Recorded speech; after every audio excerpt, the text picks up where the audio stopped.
सुप्रभात प्यारे बच्चों, कैसे हैं आप सभी। क्या आप सभी तैयार हैं एक नए अच्छे पाठ को पढ़ने के लिए।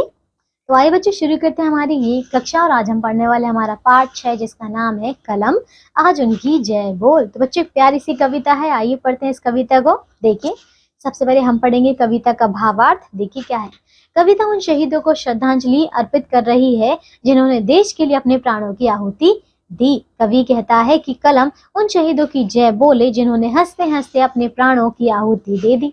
कविता उनके त्याग और बलिदान की बात कहती है। तो देखिए बच्चों यहाँ पे ये बताया जा रहा है बच्चों, कवि कहते हैं कि हमें उनकी बच्चों जय बोलनी चाहिए, यानी कि हमें उनकी जो भी हम लिखे बच्चों, हमें अपने लिखे लेखन में उनकी जो विजय गाथा है, जो उनके बच्चों संघर्ष थे, जो उन्होंने बलिदान दिए, उनके बारे में बच्चों उनकी जय बोलनी चाहिए। ठीक है, तो आइए पढ़ते हैं इस प्यारी सी कविता को।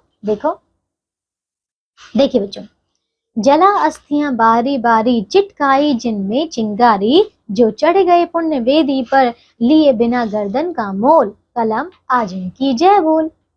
जो अगणित लघुदीप हमारे तूफानों में एक किनारे, जल जल कर बुझ गए किसी दिन मांगा नहीं स्नेह मुंह खोल, कलम आज उनकी जय बोल। पीकर जिनकी लाल चिखाएं उगल रही लू लपट दिशाएं, जिनके सिंहनाद से सहमी धरती रही अभी तक डोल, कलम आज उनकी जय बोल।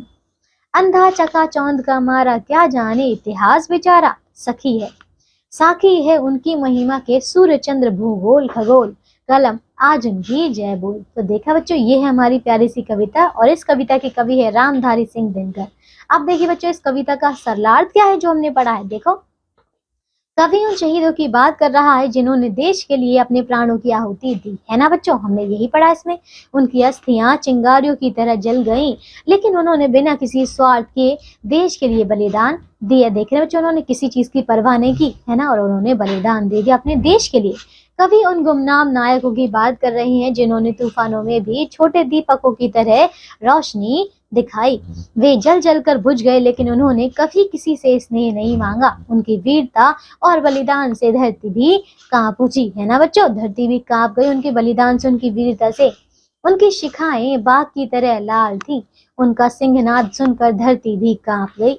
इतिहास उन लोगों की महिमा को नहीं जान सकता जो चकाचौंध में अंधे हो। उनकी महिमा के साक्षी तो सूर्य चंद्रमा और भूगोल और खगोल हैं, है ना बच्चों। उनके साक्षी कौन है बच्चों, सूर्य है, चंद्रमा है, भूगोल है, खगोल है ना बच्चे, सब उनके साक्षी हैं। कवि कलम से उन सभी शहीदों, नायकों और वीरों की जय बोलने का आह्वान कर रहे हैं जिन्होंने देश के लिए अपना सब कुछ न्यौछावर कर दिया। तो देख रहे बच्चों, कितनी प्यारी सी कविता है। और कवि कहते हैं यहाँ पे कि ऐसे ही जो वीर थे बच्चों, हमारे महापुरुष थे, उनकी हमें जय बोलनी चाहिए, उनका हमें बच्चों हमें उन्हें याद करते रहना चाहिए। ठीक है बच्चों, देखा आपने, ये थी हमारी कविता जो कि पूरी हो चुकी है। तो आज के लिए बच्चों सिर्फ इतना ही। मुझे आशा है आपको ये कविता बहुत प्यारी लगी होगी, समझ में आई होगी। तो अब हम मिलेंगे अगली कक्षा में, करेंगे इसी प्रकार का एक बहुत ही अच्छा पाठ। तब तक के लिए अपना ध्यान रखिए, पढ़ते रहिए। Bye bye.